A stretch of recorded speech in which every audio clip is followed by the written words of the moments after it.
Ito yung part 2 ng videos about basic elements of poetry and context of poems. Under figurative language, ito yung mga lengguwahe o words kung saan hindi yung eksaktong meaning ang nakasulat, kung hindi an interpretation or a creative or imaginative way of saying it. Hindi eksakto yung sinabi na word, iba ang meaning. Example, gumagamit siya ng creative language that means more than what it says. Now, there are 4 types na i-discuss natin. Actually, there's more than 4, pero these are the ones we will discuss. We start with metaphor. Pag sinabi pong metaphor, nagkukumpara siya ng dalawang bagay na magkaiba, pero rinirepresent niya yung isang bagay. Example, it's like time is a thief. So, yung time, kino-convert niya, tinitrato niya bilang thief. So, one thing is another. In this case, time is a thief. Look at the other examples. The world is a stage. So, gumagamit siya ng connector na is. Kinumpara niya yung world at saka yung stage. Now, I'd like you to take a look at the next examples, 2 to 6, and then try to identify ano yung connector niya, and then ano yung mga dalawang words na pinagkukumpara niya na magkaiba na ginagawa niyang pareho or katumbas. So, as you can see in this case, meron tayong is dito, is doon, is. Pero bakit merong was at saka were? Pareho lang ang is at saka was at saka were. Version siya ng is. Pag sinabi mong was, past tense siya na singular. Ang is, present tense na singular. Ang were naman, past tense siya na plural. So, pare-pareho lang yung equivalent siya ng is, was, were. Next, we have simile. Si simile naman, pareho siyang nagkukumpara ng dalawang bagay. Pero ang gamit niya, yung word na like or as blank as or as. Let's have a look at the example. Magkahawig, di ba, si simile at saka si metaphor. Si metaphor, ang gamit niya is, o kaya was, o kaya were. Si simile naman, like at saka as. So, pareho nagkukumpara, pero depende kung anong ginamit niyang connector o pang-ugnay, may iba yung sagot. Pwedeng simile, pwedeng metaphor. Now, kapag simile, ang ginagamit na connector as at saka like. So, in this case, yung lion, yung braveness ng lion, yung pinagkumparahan. At gumamit na connector as dun sa unang example. And then, she sings like an angel.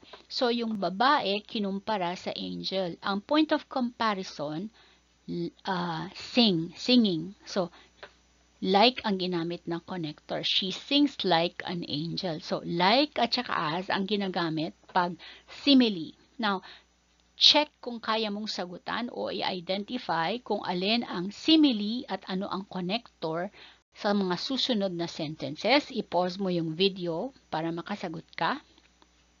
Now, let's move on to the next, which is personification.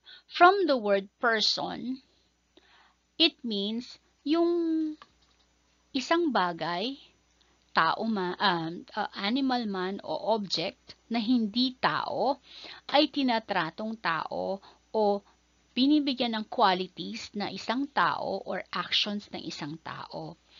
Look at the example. The sun smiled down on us. Ang sun, hindi siya nagsasmile literally. Pero ang ibig sabihin nito, yung sun, sumikat ng maliwanag or nag-welcome sa kanila. Siguro very bright yung pagsikat niya. So, yung sun na hindi ngumingiti ay binigyan ng attribute or behavior or behavior na nag-smile. So, hindi siya nag-smile in real life. So, it's a figure of speech or figurative language. Pag-symbolize na sumikat yung araw. So, ganun ang figurative language, hindi literal, kung hindi, matalinhaga ang pagkakasalaysay. Now, let's move on. Dito, let's take a look. The leaves danced in the wind. Sumasayaw ba ang leaves? Of course, by itself, hindi. Pero dito, pinapakita na gumagalaw yung leaves dahil sa wind. Gumagalaw ng maliksi o magalaw. So, in this case, nag-describe ng leaves na parang sumasayaw. Di ba, ang nakakasayaw, tao lang or tao. This time, I'd like you to check on number 2, 3, and 4 kung ano sa tingin mo yung behavior na inadopt na parang tao o may quality na parang tao. Okay? So, ito yung sagot. Sa hyperbole naman,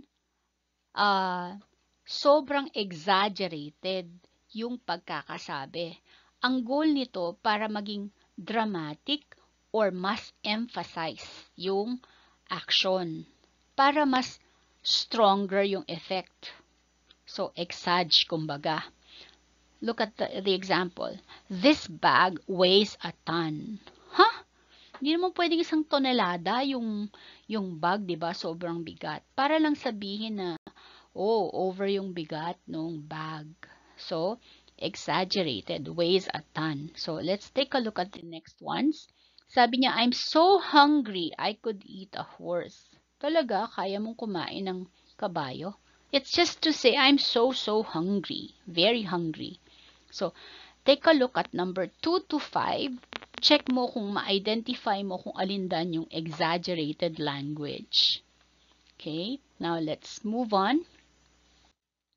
Sa next, ito yung mga sagot. Now, on the next element, which is theme.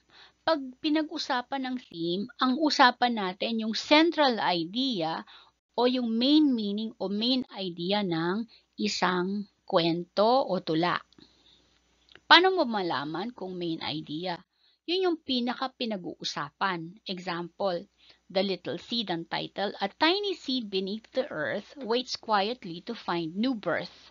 Through rain and sun, it slowly grows until a bright new flower shows. In this case, ang theme niya tungkol sa pasensya at dahan-dahang paglago o slow growth. Paano malalaman kung ano yung theme? Yun yung pinaka-pinag-uusapan. Usually, nare-repeat o paulit-ulit na binabanggit sa isang kwento o tula. O kaya, merong hint na ganung word or hawig na behavior na ganung word. Now, here are the tips kung paano malaman kung ano ang theme.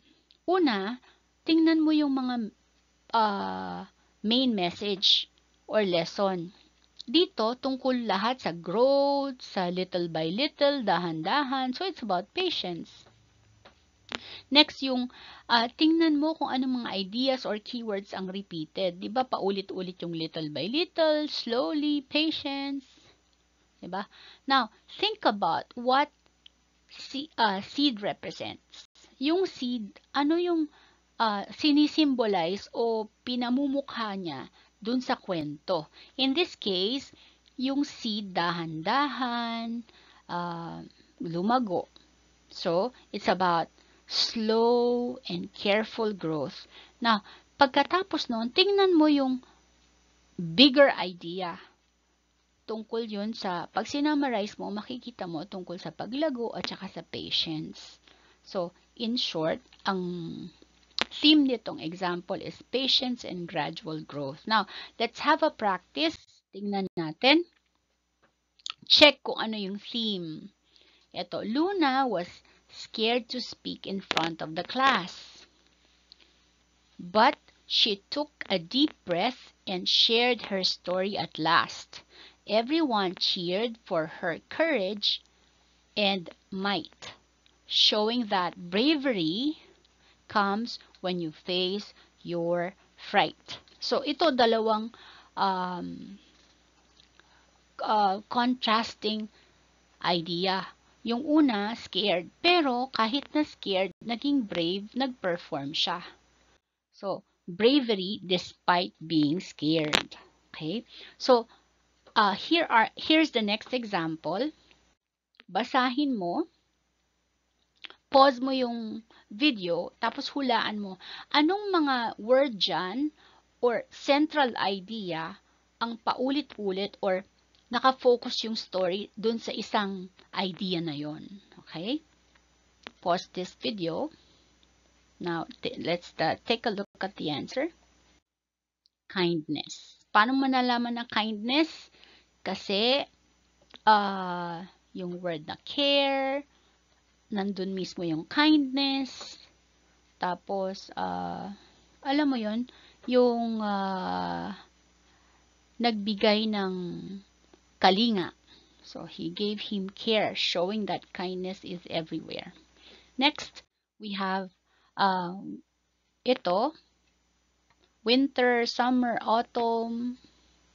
So, ano yung central idea? You can pause the video para ulit-ulitin, basahin para mas matest mo kung kaya mong i-identify yung main idea. Okay? Now, here's the main idea tungkol sa changing season. Ito may winter, summer, autumn. Kung paano nagsa-cycle o paiba-iba o umiikot o umiinog yung panahon. Meron ditong 10 items or statements. Ang goal mo, i-identify lang kung alin dun sa mga basic elements siya. Tungkol ba siya sa form, sa line, imagery, sound devices, figurative language, or theme. Ito yung mga statements. Feel free to pause the video para mabasa mo maigi bago mo sagutan. Once you are done with the activity, paki-screenshot to, fill it out with your name, section, and date today. Then send it to our GC. Thank you.